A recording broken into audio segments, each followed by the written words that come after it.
আসসালামু আলাইকুম রহমতুল্লাহি বারাকাতু।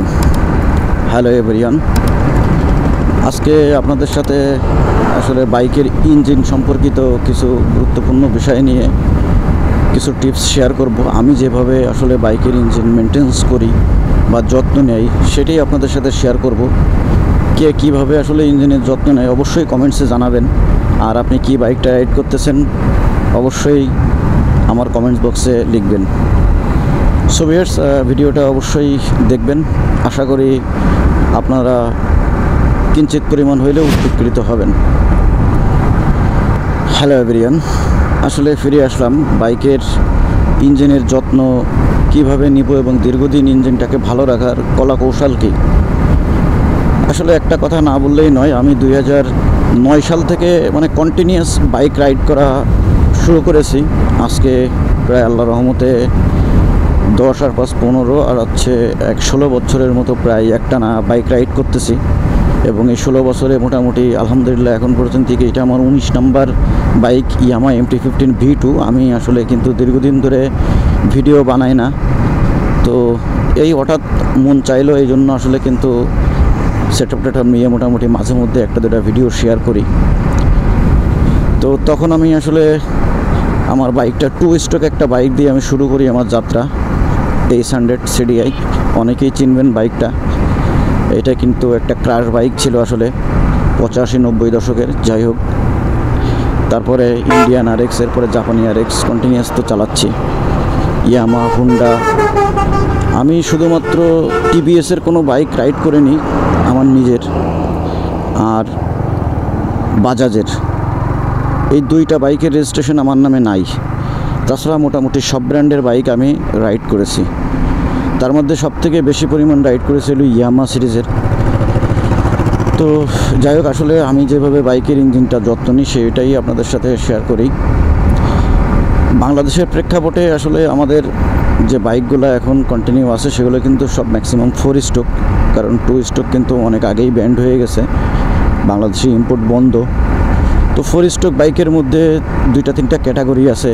একটা একেবারে আপনার ধরেন 100 সিরিজ বা 110 বা 125, এছাড়া 150, এখন তো 200, 250, 350 সিসি পর্যন্ত বাংলাদেশে আছে বাইক।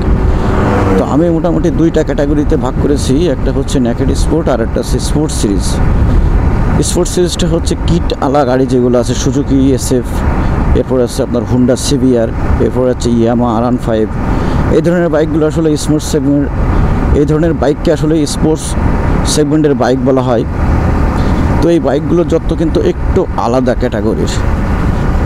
আবার এই একই সেম সিরিজের নেকেড স্পোর্টস সিরিজের যে বাইকগুলো আছে নেকেড, এই একই ক্যাটাগরির নেকেড সিরিজের কিছু বাইক আছে, যেমন হুন্ডার আছে হলো আপনার হুন্ডা X মোশন। এই নেকেড স্পোর্টস, এই নেকেড সিরিজের বাইকের মধ্যে সবথেকে জনপ্রিয় বাইক হলো Honda X motion, Yamaha MT-15। এছাড়া আপনার এই 4Bটাও মোটামুটি জনপ্রিয়, মোটামুটি বলতে ইয়ং জেনারেশনের জন্য খুব ক্রাশ একটা বাইক, সেটা সুজুকি মনোটোন, এই ধরনের বাইক। তো এই ধরনের আবার কিছু বাইকে আপনার ওয়াটার কুলিং সিস্টেম আছে, ইঞ্জিন অয়েল কুলিং সিস্টেম আছে, বিভিন্ন ধরনের সিস্টেম আছে। তো আপনার কোম্পানির রিকমেন্ডেড যে ইঞ্জিন অয়েল, আমার মনে হয় সেই সিরিজের জন্য যে সিরিজের বাইক আপনি চালান না কেন, ঠিক সেম ওই সিরিজের বাইকের জন্য ওই রিকমেন্ডেড ইঞ্জিন অয়েল ব্যবহার করা আপনার উচিত। তাহলে আপনার বাইকটা দীর্ঘদিন আসলে ভালো থাকবে।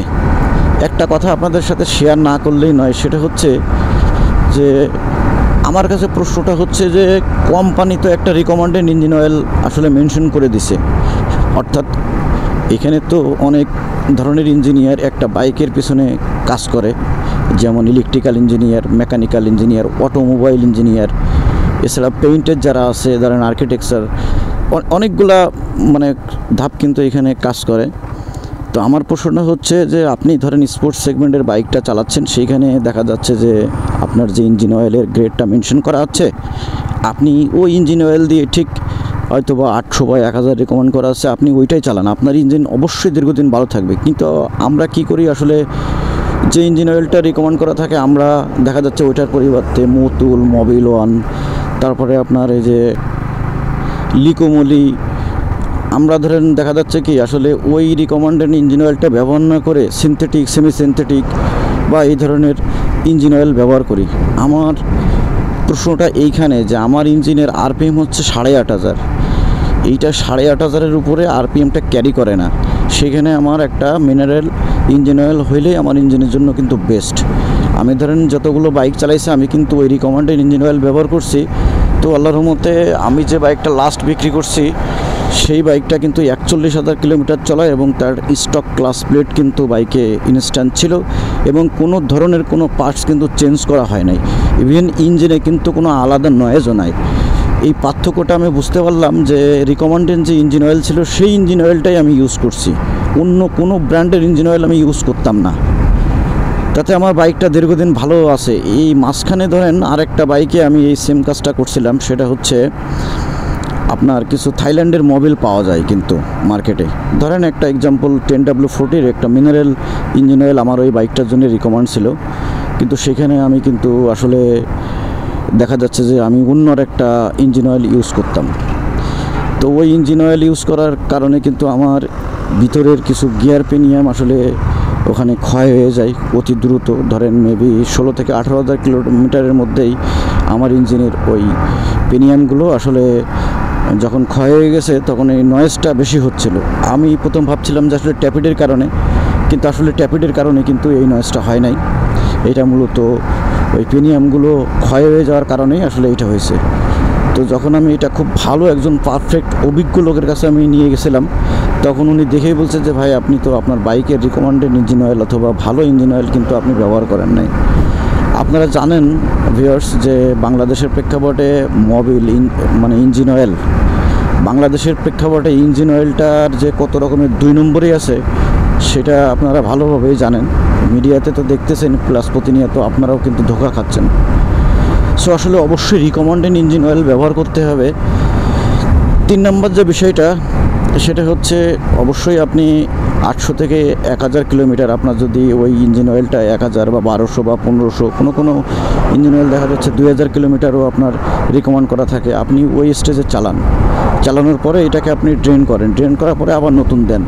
ইভেন 2টা যেগুলোতে আপনার অয়েল ফিল্টার আছে এই ফিল্টারগুলো আপনি 2টা ইঞ্জিন অয়েলের সাথে একটা করে দিয়ে এটাকে ব্যবহার করেন, দেখবেন আপনার ইঞ্জিনে কোনো রকম কোনো শব্দ বা নয়েজ আসবে না। আচ্ছা, আরেকটা বিষয় হচ্ছে আপনার ইঞ্জিনে আমরা চালালে তো ধুলাবালি বা আপনার কাদা এ ধরনের অনেক কিছুই আসলে লেগে থাকে। তো এটাকে চেষ্টা করেন একবারে ক্লিন করে, কারণ আপনার বাইকের ইঞ্জিন হয়তো বা এয়ার কুলড বা কোনো কারোরটা ওয়াটার কুল। আমি ওয়াটার কুলারটা পরে আসতেছি, যেগুলো এয়ার কুলড ইঞ্জিন এগুলোতে আপনার কাদা বা ধুলা লেগে থাকলে আপনার বাতাসটা ঠিকমতো প্রবাহিত হতে পারে না। ইঞ্জিনের সিলিন্ডারে দেখবেন কিছু খাসকাটা জায়গা আছে, যে জায়গাগুলো দিয়ে কিন্তু বাতাসটা প্রবেশ করে এবং হেডে বাতাস লাগে এবং ওই বাতাসের কারণে কিন্তু আপনার ইঞ্জিনটা ঠান্ডা থাকে। সো আপনার এই অবস্থায় কিন্তু বাইকটা পারফরমেন্সটা ড্রপ করতে পারে। সো এটা ক্লিন করে চেষ্টা করুন ব্যবহার করার জন্য। আর যেগুলো ওয়াটার কুলিং সিস্টেম আছে, ওয়াটারের একটা লেভেল দেওয়া আছে নিচের পটে, ওই পটটা আপনারা চেষ্টা করেন যে আসলে ওই লেভেলটা ঠিক আছে কিনা। ইভেন খুব ভালো মানের ওয়াটারটা ব্যবহার করার চেষ্টা করেন। কিছু আছে আসলে আপনার অয়েল কুল, তো আপনি যেটা ইঞ্জিনের অয়েল ব্যবহার করতেছেন ওটা থেকে সেই কুলিং সিস্টেমটা নিয়ে নেয়। সো এই কয়েকটা বিষয়, 3-4টা বিষয় আসলে আপনি যদি ঠিকঠাক মতো মেনে চলতে পারেন তাহলে আপনার বাইকের পারফরমেন্স কখনোই ড্রপ করবে না, ইভেন এটার কোনো রকম নয়েজও আসবে না। তো আমি ভিউয়ার্স আসলে এগুলো খুব চেষ্টা করি ঠিক এইভাবেই মেনটেনেন্স করার জন্য। আল্লাহর রহমতে আমার বাইকের তেমন কোনো সমস্যা কিন্তু হয় না দীর্ঘ রাইডের পরেও, কারণ পরপর আমি 4টা বাইক ঠিক এইভাবে মেনটেনেন্স করছি। একটা বাইকে মনে করেন যে আমার কোনো ইঞ্জিনে হাত দেওয়া লাগে নাই, ইভেন ক্লাস প্লেট কোনো কিছুই চেঞ্জ করা হয় নাই। দেন আমার একই সাথে গাড়ি কেনা, অথচ আমার কলিগের মনে করেন যে গিয়ার পেনিয়াম এবং হচ্ছে আপনার ওই ক্লাস প্লেট 3বার চেঞ্জ করছি একই টাইমের মধ্যে। আমারটা তখন ধরেন 20,000 কিলো চলে, তখন মনে করেন যে তার 2বার ক্লাস প্লেট অলরেডি চেঞ্জ করা হয়ে গেছে। তাহলে এই হচ্ছে অবস্থা। অবশ্যই এগুলো চেষ্টা করবেন মেনটেন্স করার জন্য, তাহলে আপনার বাইকটা দীর্ঘদিন ভালো থাকবে।